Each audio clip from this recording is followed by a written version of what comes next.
And they wanted to know what is this BrahMos about, what is the type of missile. So my people said that only I can answer to him because of Pakistan. They said, he will come. So I was called, then I went there.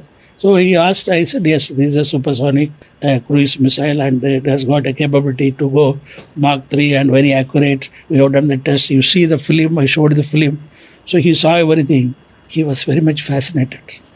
He said, it's a good missile. Do you want to sell to Middle East? Yes, that's why we have come.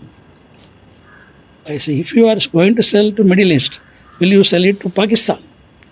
I said, sir, for Pakistan it's a free delivery item.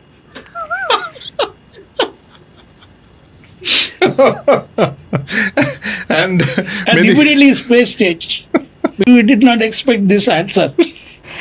ഈ video ഞാൻ കാണും വരെ ഞാൻ വിചാരിച്ചുകൊണ്ടിരുന്നത് പാകിസ്ഥാന് BrahMos missile കൊടുക്കും, സൗജന്യമായിട്ട് കൊടുക്കും എന്നത് ട്രോളന്മാരുണ്ടാക്കിയ ഒരു ട്രോള് മാത്രമായിരിക്കും എന്നാണ് ഞാൻ കരുതിയിരുന്നത്. പക്ഷേ അതൊരു ട്രോൾ മാത്രമല്ല, അത് യഥാർത്ഥത്തിൽ നടന്ന സംഭവം തന്നെയാണ്. ഇതാരാണ് എന്നറിയാമോ? ഇത് ശിവദാനു പിള്ള എന്ന വ്യക്തിയാണ്. ഇദ്ദേഹം നമ്മുടെ ഈ ബ്രഹ്മോസ് എയറോസ്പേസിൻ്റെ സ്ഥാപക സിഇഒയും MDയും ആയിരുന്നു. അപ്പോൾ കുറേ കാലത്തിന് മുമ്പ് നമ്മുടെ ഈ സൂപ്പർസോണിക് മിസൈലായ ഈ ബ്രഹ്മോസ് ഇത് നമ്മുടെ പ്രതിരോധ ആവശ്യത്തിന് വേണ്ടിയിട്ട് നമ്മൾ ആവശ്യത്തിന് ഉണ്ടാക്കുന്നുണ്ട്. അതുകൂടാതെ നമ്മളിത് കയറ്റുമതി ചെയ്യുന്നുണ്ട്. അതായത് ആയുധ കച്ചവടം നമ്മൾ നടത്തുന്നുണ്ട്. അപ്പോൾ അതിൻ്റെയൊക്കെ ഭാഗമായിട്ട് കുറച്ച് വർഷങ്ങൾക്ക് മുമ്പ് മിഡിൽ ഈസ്റ്റിൽ പോയിരുന്നു നമ്മുടെ ഈ ടീം. അപ്പോൾ ആ സമയത്ത് പാകിസ്ഥാൻ്റെ മുൻ ആർമി ചീഫ് വന്നിട്ട് ഇത് കൊള്ളാം, നിങ്ങളുടെ സൂപ്പർസോണിക് മിസൈൽ കൊള്ളാം, ഇത് മറ്റു രാജ്യങ്ങൾക്കൊക്കെ വിൽക്കുന്നുണ്ടോ എന്ന് ചോദിച്ചപ്പോൾ അത് യെസ് ഞങ്ങൾ വിൽക്കുന്നുണ്ടോ എന്ന് അദ്ദേഹം പറയുന്നു. ഇത് മിഡിൽ ഈസ്റ്റിന് കൊടുക്കുന്നുണ്ടോ എന്ന് പറഞ്ഞു. മിഡിൽ ഈസ്റ്റിന് ആവശ്യം ഉണ്ടെങ്കിൽ അവർക്കും ഞങ്ങൾ കൊടുക്കും എന്ന് പറയുന്നു. അപ്പോൾ ഉടനെ അദ്ദേഹം ചോദിക്കുന്നു, ഈ ആർമി ചീഫ് ചോദിക്കുന്നു, പാകിസ്ഥാന് നിങ്ങളിത് കൊടുക്കുമെന്ന് ചോദിക്കുന്നു. അപ്പോൾ അദ്ദേഹം പറഞ്ഞു, തീർച്ചയായിട്ടും പാകിസ്ഥാന് ഞങ്ങൾ എപ്പോഴും ഇത് ഫ്രീ ആയിരിക്കും എന്ന് പറയുന്നു.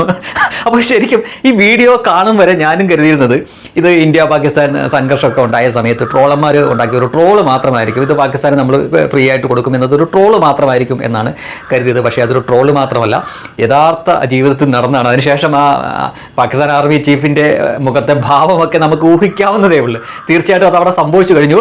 അത് അദ്ദേഹം ഇൻ്റർവ്യൂ പറയുമ്പോൾ അത് ഇപ്പുറത്തിരുന്ന ആൾ പൊട്ടിച്ചിരിക്കുകയാണ്. യഥാർത്ഥത്തിൽ നടന്നതാണോ ഇത്? ശരിക്കും ഇങ്ങനൊരു നടന്ന കാര്യമാണ് ട്രോള് പോലെ അത് ഉണ്ടാക്കിക്കൊണ്ടിരുന്നത്. ഒരുപക്ഷെ നിങ്ങളിൽ പലരും ഇപ്പോഴും വിശ്വസിച്ചിരുന്നത്, ഇത് കാണുന്നവരെ വിശ്വസിച്ചിരുന്നത് ഇത് വെറും ട്രോള് മാത്രമായിരുന്നു എന്നാണ്. എന്നാൽ ഇത് വർഷങ്ങൾക്ക് മുമ്പേ യഥാർത്ഥ ജീവിതത്തിൽ നടന്ന സംഭവമായിരുന്നു. പാകിസ്ഥാനിലെ ആർമി ചീഫ് വന്ന് നമ്മുടെ ഈ ശിവദാനു പിള്ള എന്ന ബ്രഹ്മോസ് എയറോസ്പേസിൻ്റെ സ്ഥാപക CEO MD അദ്ദേഹത്തോട് ചോദിക്കുന്നു, പാകിസ്ഥാന് നിങ്ങളിത് വിൽക്കുമോ എന്ന് ചോദിക്കുമ്പോൾ പാകിസ്ഥാന് ഞങ്ങൾ എപ്പോഴും ഫ്രീ ആയിട്ടായിരിക്കും തരുന്നത് എന്ന് അദ്ദേഹത്തിൻ്റെ മുഖത്ത് നോക്കി അങ്ങനെ പറയണമെങ്കിൽ ചില്ലറ ഗഡ്സുമല്ല, ചില്ലറ മാസുമല്ല, ഇത് ശരിക്കും പറഞ്ഞാൽ ട്രോളല്ല എന്നെങ്കിലും ഇപ്പോൾ നിങ്ങൾക്ക് മനസ്സിലായില്ലേ?